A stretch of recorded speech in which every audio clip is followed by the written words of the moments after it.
Hello, great മീഡിയാസിലേക്ക് സ്വാഗതം. ടൊവിനോ തോമസ് നായകനായി എത്തിയ ഐഡൻറ്റിറ്റി എന്ന സിനിമയുടെ 2ാം ദിവസത്തെ കളക്ഷൻ റിപ്പോർട്ടുകളിലേക്ക് കടന്നു വരാം. അതിനു മുമ്പ് ചാനൽ ആദ്യമായിട്ടാണ് കാണുന്നതെങ്കിൽ ഇതുവരെ സബ്സ്ക്രൈബ് ചെയ്തിട്ടില്ല എങ്കിൽ ഒന്ന് സബ്സ്ക്രിപ്ഷൻ പരിഗണിക്കണമെന്ന് അഭ്യർത്ഥിക്കുന്നു. നിങ്ങളുടെ വിലയേറിയ ആ ഒരു സബ്സ്ക്രിപ്ഷനാണ് നമ്മളെ മുന്നോട്ട് നയിക്കുന്ന ഒരു കാര്യം. സിനിമ 2ാം ദിവസത്തിലേക്ക് കടക്കുകയാണ്. അതിനു മുമ്പ് ആദ്യ ദിനത്തെ ഫൈനൽ കളക്ഷൻ കാര്യങ്ങളിലേക്ക് ഒന്ന് വരാം. നിങ്ങൾ കൂടുതൽ ആളുകൾ കാണുകയാണെങ്കിൽ കൂടുതൽ ഇതിൻ്റെ വീഡിയോസ് നമ്മൾ ചെയ്യുന്നതും ആയിരിക്കും. സിനിമയുടെ ആദ്യ ദിനത്തെ ടോട്ടൽ വേൾഡ് വൈഡ് കളക്ഷനായിട്ട് ഇപ്പോൾ പുറത്ത് വന്നിട്ടുണ്ട്. ടോട്ടൽ 4,10,00,000 രൂപയാണ് സിനിമ നേടിയതായിട്ട് ടോട്ടൽ വേൾഡ് വൈഡ് കളക്ഷൻ വന്നിരിക്കുന്നത്. കേരളത്തിൽ നിന്ന് 1,76,00,000 രൂപയോളമാണ് നേടിയതായിട്ട് ട്രാക്കേഴ്സ് മുഖാന്തരം അല്ലെങ്കിൽ ഒഫീഷ്യലായിട്ടുള്ള ആ ഒരു കളക്ഷൻ റിപ്പോർട്ടുകൾ വന്നിരിക്കുന്നത്.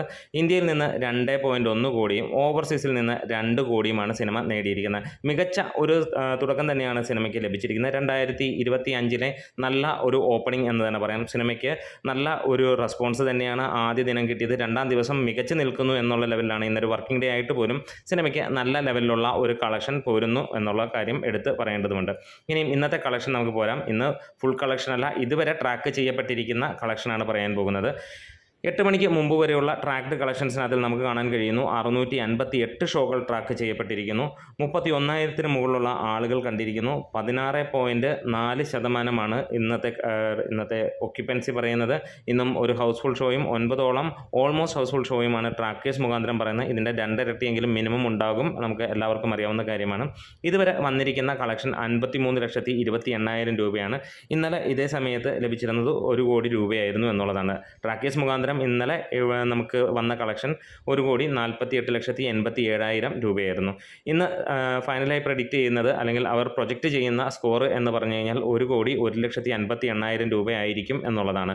അതായത് ഇന്ന് സിനിമയ്ക്ക് നമുക്ക് പ്രതീക്ഷിക്കാം 1,30,35,00,000 രൂപയോളം ഇന്ന് സിനിമയ്ക്ക് കേരളത്തിൽ നിന്ന് ഉള്ള കളക്ഷൻ വരും എന്നുള്ളതാണ്. ഇതിനോടൊപ്പം തന്നെ ട്രാക്കേഴ്സ് തന്നെ കേരള കളക്ഷൻ 2 കോടിക്ക് മുകളിലേക്ക് എത്തിച്ച് ഉള്ള ഒരു റിപ്പോർട്ടും പുറത്ത് വന്നിട്ടുമുണ്ട്. എന്താണേലും 3 കോടിയിലേക്ക് സിനിമ കേരള കളക്ഷൻ ഗ്രോസ് ഫൈനലായിട്ട് ഇന്നത്തെ ദിവസം തന്നെ എത്തും. അതുമാത്രമല്ല, നമ്മൾ പ്രതീക്ഷിക്കുന്നു 8 കോടിയായിരിക്കും ഇന്നത്തെ വേൾഡ് വൈഡ് കളക്ഷൻ എന്നുള്ളതുമാണ്. എന്താണ്, സിനിമയ്ക്ക് നല്ല ഒരു പോസിറ്റീവ് റെസ്പോൺസോടുകൂടി തന്നെ മുന്നോട്ട് പോകുന്നു. വെറൈറ്റി ആയിട്ടുള്ള വ്യത്യസ്തത പുലർത്തുന്ന ചിത്രം. ഇവിടെ കേരളം മാത്രമല്ല, തമിഴ്നാട്ടിലും സിനിമയ്ക്ക് വമ്പൻ റിലീസുണ്ട്. അവിടെയും മികച്ച അഭിപ്രായങ്ങളോടുകൂടി തന്നെ സിനിമ പോകുന്നു. ടൊവിനോയും അതേപോലെ തൃഷയും ഒക്കെ അഴിഞ്ഞാടുന്ന ഒരു സിനിമയായിട്ട് തന്നെ വരുന്നു. ടെക്നിക്കലി പെർഫെക്റ്റ് സിനിമയും അവസാനത്തെ ഫൈറ്റ് സീക്വൻസുമൊക്കെ ഏറ്റവും കൂടുതൽ ആളുകൾ ചർച്ച ചെയ്യുന്ന വിഷയമായി മാറിയിരിക്കുന്നു. നമ്മുടെ വീഡിയോസ് ഇഷ്ടമായെങ്കിൽ ഒന്ന് സപ്പോർട്ട് ചെയ്ത് തരാം. ഒരിക്കൽ കൂടെ പറയുന്നു, നിങ്ങൾ മാക്സിമം ആളുകൾ കാണുന്നുണ്ടെങ്കിൽ തീർച്ചയായും ഈ ഒരു സിനിമയുടെ കൂടുതൽ അപ്ഡേറ്റുകളും കൂടുതൽ വിശേഷങ്ങളുമായി നമ്മൾ വരും. നമ്മളൊരു വീഡിയോ ചെയ്യുമ്പോൾ അതിൻ്റെ വ്യൂസ് തന്നെയാണ് നമ്മളെ പ്രചോദനം നൽകുന്നത്. മാക്സിമം വ്യൂസ് വരുന്നതനുസരിച്ച് കൂടുതൽ വീഡിയോസും അതിൻ്റെ കൂടുതൽ ഡാറ്റയും കളക്ട് ചെയ്യാൻ നമ്മളും തയ്യാറാണ്. Great medias.